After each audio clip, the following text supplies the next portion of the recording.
월간 후능이 4월 시작합니다. 뭐 짐 옮기시는 건가요? 네, 매번 일주일에 한 번씩 촬영을 해야 되니까. 이거 마이크 타시죠. 오늘 뭐 하시려고 이렇게 오셨나요? 오늘 유튜브 촬영 있는 날이어서 하고 또 매니저 미팅도 해야 되고 항상 일이야 많죠. 바쁘시네. 요새 금산점에 나무 심느라고 바빴는데. 안녕하세요.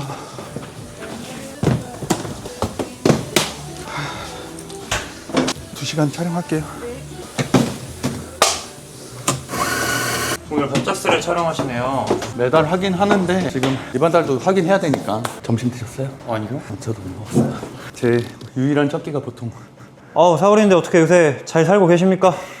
올해 가장 큰 목표가 무드림 금산점 작년에 8월에 오픈해서 핑크뮬리를 급하게 심긴 했지만 그거 말고는 콘텐츠가 아예 없었거든요. 요새는 또 제 직업 중에 하나가 농부니까 3월에서부터 4월까지 수국을 500주 심었고요. 해당화, 플라밍고 셀레 등등 나무 한 40주 정도 심은 것 같습니다. 어머니하고 저하고 셀프로 심어서 요새 얼굴도 좀 많이 타고 그게 제일 힘들었던 것 같아요 요새. 농부의 삶을 사셨군요. 네. 지금 또 임업 후계자 신청하려고 하고 있어서 제가 하는 콘텐츠들 중에 하나가 정부 지원 사업이잖아요. 임업 후계자라는 정부 지원 제도가 또 있거든요. 그거 되게 되면은 다양한 정부 지원 사업에 도전할 수가 있어서 제가 또 보유하고 있는 산이 10만 평이 넘으니까 그거 관련해서도 내년엔 독림가까지 생각을 하고 있습니다. 이걸 들으시는 분들도 연세가 좀 있으신 분들은 임업이나 전원생활이나 귀촌이나 이런 데 좀 관심이 있을 것 같은데 공무할 제도가 많기 때문에 꼭 지자체 홈페이지나 뭐 중앙부처 홈페이지에 본인이 조건이 되는지 한번 확인하시고 지원하시면, 물론 자부담도 있긴 해요. 보통 10%에서 20% 정도 있지만 그래도 뭐 1억, 10억까지도 받을 수 있는 제도들이 너무 많아서.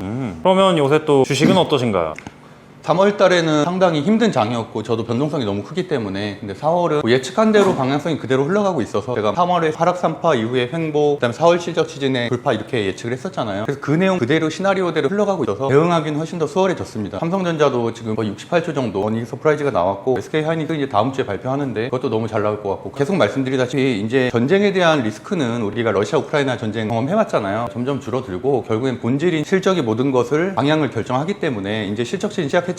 그래서 이번 주에 있었던 미국 증시에 있는 많은 JP모건이라든지 이런 금융주들도 다 호실적이 나오고 있고, 또 엔비디아를 비롯해서 빅테크 기업들도 호실적이 예상되고 있기 때문에, 또 거기다가 각종 증설 이슈라든지 투자들도 계속 이루어지고 있거든요. 결국에는 AI 반도체 이슈는 아직까지도 견조하고 내년까지도 수요는 막대하다라고 예측하기 때문에 올해까지는 AI 중심으로만 투자하는 것도 하나의 방법이라고 생각합니다. 반도체, 전력전선, 신고가를 돌파하고 있는 종목들 중심으로만, 대형주 중심으로만 포트폴리오를 구성하는 게 현 시장에서는 가장 완벽한 방법이라고 생각하고 있습니다. 그럼 이제 좀 전쟁 리스크는 많이 완화된 걸까요?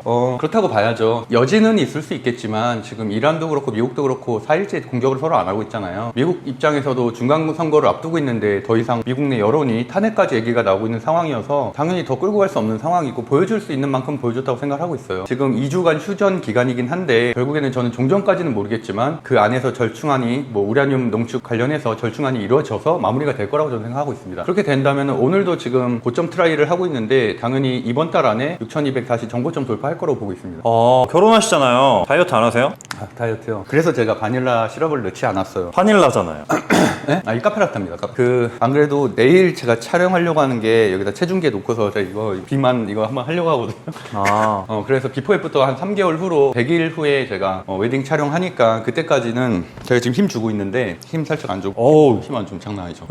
저 88kg입니다. 88kg. 그러니까 79cm인데 88kg니까 사실은 완전 비만이라고 하긴 좀 그렇지만 그래도 비만은 비만입니다. 건강검진 하면 항상 비만으로 나오거든요. 그래서 이제 쓰드맨은 다 정했고 식장도 다 정했고, 근데 최근에 진짜 느끼는 게 뭐 출산율 낮다, 결혼율 낮다 이런 얘기들을 많이 하잖아요. 그래도 부동산도 지금 양극화잖아요. 저는 결혼도 양극화라고 생각을 하고 있거든요. 제가 이번에 이제 호텔 예식을 하는데 자리가 없습니다.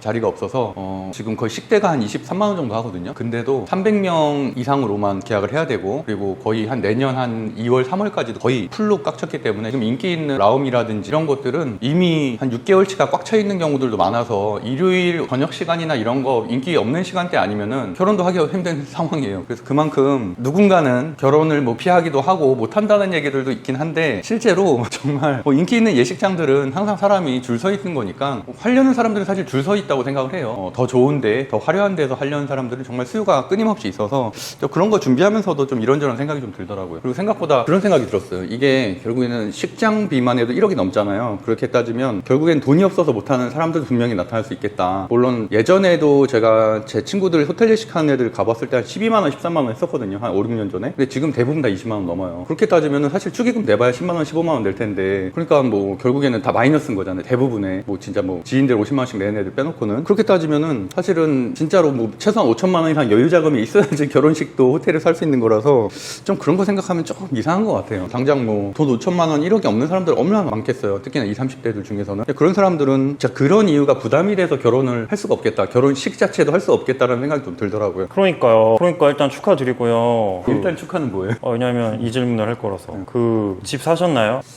저는 3월 달에도 말했지만 무주택자고요. 지금 상가 투자만 많이 했잖아요. 하다못해 이런 제가 무드림 베이커리만 해도 여기만 인테리어 하는데 3년 동안 거의 1억 4천 정도 들어갔고, 제가 7년 전에 여기 들어올 때도 다 인테리어 제가 혼자 하고 들어온 거니까. 그리고 금산점 창업하는데 거의 10억 들어갔고요. 그래서 지금 거기는 금산점 같은 경우는 계속 공사하고 있고 계속 돈 들어가고 있고 매달 그래도 1,000, 2,000씩은 계속 들어가고 있거든요. 하여튼 그런 식이기 때문에 저도 뭐 지금까지는 공격적인 투자만을 해왔지 집을 소위 말하는 똘똘한 한 채를 살 생각을 못 했던 거죠. 그리고 결혼도 갑자기 이렇게 하게 될 줄 몰랐고, 그러다 보니까 사실 결혼 날짜가 정해지다 보니까 좀 더 많은 생각을 하게 되는 것 같아요. 이제는 투자도 공격적인 투자를 하기보다는 좀 더 안정적인, 왜 저 혼자가 아니잖아요. 이제 가족이 생기는 거다 보니까. 그래서 제가 요새 배당주 투자도 조금씩 하고 있고 배당주 콘텐츠도 찍고 있고, 그리고 집도 내년까지는 물론 월세를 살 것 같긴 한데 그 이후에도 상가가 정리되는 대로 바로 서울에 완전 강남까지는 아니어도 그래서 서울 외곽이라도 그래도 집을 빨리 마련해야겠다라고 생각을 하고 있어요. 그래서 최근에 좀 아파트 공부를 많이 하고 있습니다. 예전에 저도 이제 경매할 때는 사실 아파트에 관심도 없어서 맨날 상가하고 토지만 공부했는데 여러 가지 제도가 또 워낙 많으니까 그런 것들 좀 보고 있는 것 같아요. 자연스럽게 그러면 우리 국내 부동산 시장 한번 알아볼까요? 3월 달에 사실 많은 인사이트들을 드렸는데 그때 예측했던 거 그대로 지금 강남 집값은 좀 떨어지고 있는 상황이고 거의 30% 가까이 오르고 나서 지금 한 2, 3% 정도 떨어지는 거지만, 하지만 어쨌든 강남을 제외한 15억 이하는 대출이 그래도 4억까지 나오기 때문에 그런 아파트들은 그래도 꽤나 지금 많이 오르고 있습니다. 그래서 뭐 2, 3% 정도 오른 곳들도 좀 있고요. 그래서 지금 뭐 영끌해서 살 것까지는 아니지만 정권 말기에 좀 레인더위 생기게 되면은 그때는 분명히 집을 2, 3년 안에는 마련하는 게, 그래도 중장기적으로 보면은 서울 집값은 계속 오르고 지방 집값은 계속 떨어지기 때문에 그 원리만 명확하게 이해하고 있어도 충분히 투자하는 데는 도움이 될 것 같아요. 서울의 아파트는 무리해서라도 사는 게 맞긴 하다. 다만 지금 당장 정부에서 칼을 들이대고 있는 5월 9일 이럴 때 사는 게 아니라 한 내년 정도 어느 정도 정권의 반 정도가 지나가고 나서 조금 퍼플리즘 정책이 나오고 하면은 그때는 1, 2년 이내에는 살 타이밍이 아닌가라고 생각하고 있고, 그래서 저도 집을 구하러 가는 과정, 뭐 임장 다니는 과정, 하다못해 뭐 경매면 경매 이런 것들도 다 콘텐츠로 남기려고 하니까 뭐 구독하시고도 보시면 좋을 것 같아요. 역시 알찬 우리 박박자 훈우님. 그러면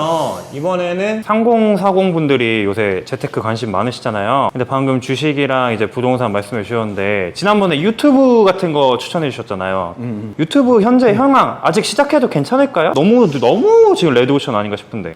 저도 지금 커밍손 씨가 진행하는 챌린지에도 한 달 반 정도 참여를 했었고 여러 가지 좀 고민하고 있잖아요. 사실은 PD님하고도 계속 상의를 하고 있고, 근데 참 이런 생각이 들었어요. 뭐 훈훈한 경제학교를 지금 만든 지가 2달 반 정도 되고 그래도 뭐 구독자도 3,000명 정도 되니까 초창기 치고는 상당히 성과는 좋은데 느끼는 점이 재미가 없어요, 제가. 그래서 지금 오늘과 같은 인사이트 콘텐츠가 어떻게 보면 저한테는 브이로그니까 저는 이제 앞으로 이런 쪽도 좀 꾸준하게 하고 싶거든요. 뭐 법박장 훈훈이 채널이 제가 7년 전에 만들었었던 첫 채널이기도 하고, 여기는 그래도 저의 성장 과정을 오랜 기간 동안 봐왔던 분들이 그나마 다른 채널에 비하면 많으니까, 어차피 제가 주식은 뭐 주식 아티스트, 주식 기초 강의도 뭐 훈훈한 경제학교 이런 식으로 다 콘텐츠를 세분화했잖아요. 그래서 그런 게 필요하신 분들은 정보 콘텐츠를 보시면 되고, 저 자체가 궁금하거나 제가 앞으로 어떻게 살아가는지가 궁금하신 분들은 이 법박장 훈훈이 인사이트를 보시면은, 제가 물론 지금까지도 나름대로는 열심히 살아서 저는 제가 사는 과정만 봐도 사람들이 많은 자극을 받는다고는 하는데, 뭐 지금 사실 저도 여러분하고 비슷한 고민도 하고 있고, 뭐 저도 마찬가지로 상가가 아직 매각이 되고 있지 않기 때문에 현금 흐름이 없어서 고민을 하고 있는 부분들도 있고, 그래서 추가적으로 공부하거나 이렇게 노력하는 부분들이 있어서 제가 하다못해 집을 서울에 마련하는 과정이라든지 또는 주식을 어떻게 해나가는지, 또는 뭐 제가 아까 말한 대로 저도 이제는, 예전에는 테마주 단타를 했었고 그러다가 현재는 실적주 스윙 투자를 하고 있고, 그다음에 제가 배당주까지도 생각을 하고 있잖아요. 그래서 배당주도 조금씩 늘려가고 있는데, 그런 식으로 나이가 먹어감에 따라서 이제 사실 20대에 맞는 투자법, 30대에 맞는 투자법, 40대에 맞는 투자법이 따로 있다고 생각을 하고 있거든요. 그래서 뭐 제가 예를 들어서 이 콘텐츠를 유튜브로 50대까지 한다면 그때는 또 그때에 맞는 콘텐츠를 하겠죠. 어떻게 보면 제가 무드림 금산을 키우고 있는 이유들도 사실은 40, 50대에 맞는 투자법이긴 합니다. 이제 그런 것들은 뭐 전원에 대한 여러 가지 투자를 하는 것들은 20, 30대들이 할 일은 아니잖아요. 그런 것들을 향후에 농산물이라든지 임산물로 인해서 꾸준한 수익이 들어오고 꾸준한 지원 사업으로 어떻게 보면 좀 안정적으로 연금을 받을 수 있는 그런 수익원이어서, 근데 그런 것들까지도 저는 일찍 좀 시작을 해서 사람들한테 충분히 이런 것들을 일찍 시작해도 돌아갈 수 있는 현금 흐름이 있다는 걸 보여주려고 그런 콘텐츠를 하는 거기 때문에 제가 하고 있는 것들이 그래도 일반인들에서는 거의 맥시멈이 아닌가 싶어요. 주식도 하고 있고 부동산 경매하고 있고 창업하고 있고 유튜브 하고 있고 개인으로서 할 수 있는 거는 저는 또 뭐 대학에서 강의를 한다거나 이런 근로소득도 얻고 있잖아요. 그래서 할 수 있는 거는 사실 제가 맥시멈으로 하고 있는 사람이어서 제가 어떤 방향으로 살아가는지 또는 경제적 자유를 어떤 식으로 얻어가는지 루트를 따라오게 되면은 그래도 충분히 얻어갈 수 있는 건 있다고 생각하고 있습니다. 아주 좋네요. 네, 어쨌든 저희가 5월 달에 한번 무드림에서 촬영할까도 좀 생각하고 있는데 지금 3월 달, 4월 달 제가 수국을 거의 한 7, 800개 심었잖아요. 5월 달 중순부터 되면 이제 무드림 전체 수국이 엄청나게 많아질 거고 그럼 사람들도 정말 줄 서게 될 거예요. 제 말이 진짜인지 아닌지는 한번 그때 가서 확인하시면 될 것 같습니다. 그래서 예를 들어서 수국값에 1000만 원 들였는데 저는 2달이면 1억 뽑는다고 생각하고 있거든요. 그래서 그런 것들도 남들이 아무 관심 없는 농업이나 임업으로도 어떤 식으로 수익을 내는지 우리 채널에서 확인하실 수 있습니다. 네, 그러면은 법학자 훈훈이 인사이트 구독해주시는 모든 분들께 감사드리고 앞으로도 열심히 사는 훈훈이가 되겠습니다. 감사합니다. 안녕. 다이어트 기대할게요. 네.